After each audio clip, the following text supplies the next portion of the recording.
Top quality और consistent performance के लिए सिर्फ सिल्वर पंप नाम याद रखना।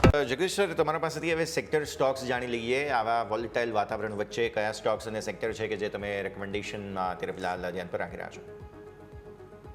અત્યારે તો મને એવું લાગે છે કે બહુ જ જે છેલ્લા કેટલાય સમયથી જેને આપણે ઇગ્નોર કરતા આવ્યા છીએ એવા ઇન્ફોર્મેશન ટેકનોલોજી સેક્ટરને હું થોડું ઘણું પ્રાધાન્ય આપવાની વાત કરીશ. કારણ કે જે થોડા ઘણા રિઝલ્ટ આવ્યા છે, ભલે તમને એવું રિઝલ્ટ પ્રાઇમા ફેસી લાગે કે રિઝલ્ટો બહુ સારા નથી, પણ મને એવું લાગે છે કે જે રીતે અત્યારે પરિસ્થિતિ થોડી ઘણી કાળે પડતી રહી છે અને આ જાતના કઠણ કન્ડિશનની અંદર પણ જો આપણા ટેકનોલોજી શેરો જો સારું પરફોર્મ કરી શકતા હોય તો first sector of my choice will be definitely the technology sector. અને તમે જુઓ તે પ્રમાણે આજે પણ મેં જોતો તો જે એમ્ફેસિસના રિઝલ્ટ આવ્યા, પર્સિસ્ટન્ટ સિસ્ટમના કોકોઝના રિઝલ્ટ આવ્યા, આ બધી કંપનીઓ પર તમારે ચોક્કસ વિશેષ ધ્યાન રાખવાની જરૂર છે.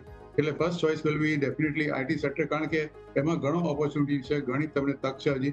કારણ કે જે બધા જ સેક્ટરો વધ્યા ત્યારે તમે છેલ્લા એપ્રિલ મહિનાની આખી તમે વધઘટ જોશો તો તમે નિફ્ટી તમે જોશો કે તમે સેન્સેક્સ જોશો કે તમે મિડ કેપ સ્મોલ કેપ જોશો, બેન્કિંગ સેક્ટર જોશો, એ ઓટોમોબાઈલ જોશો, તો બધામાં તમને એક આઈટી સેક્ટરનો -6% જે નેગેટિવ ગ્રોથ દેખાય છે.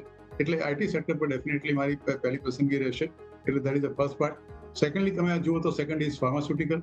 મને એવું લાગે છે કે ભલે અત્યારે કંઈક ટેરિફની વાતો ચાલે રેસિપ્રોકલની, પણ આજે જે ગઈકાલે જે સ્ટેટમેન્ટ આવ્યું ત્યારે અમેરિકાના વ્હાઇટ હાઉસ ખાતેથી એમને કહ્યું કે બે દેશો સૌથી આગળ છે અમારી સાથે ડીલ ફાઇનલ કરવામાં.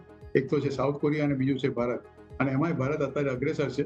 એટલે બીટીએ જેને કહીએ છીએ bilateral agreement with America, I think sooner or later will be signing with them. એટલે આપણે માટે આ ટારિફનું અત્યારે જે સંકટ વળાતું હતું એ તો ચોક્કસ ટળી જશે.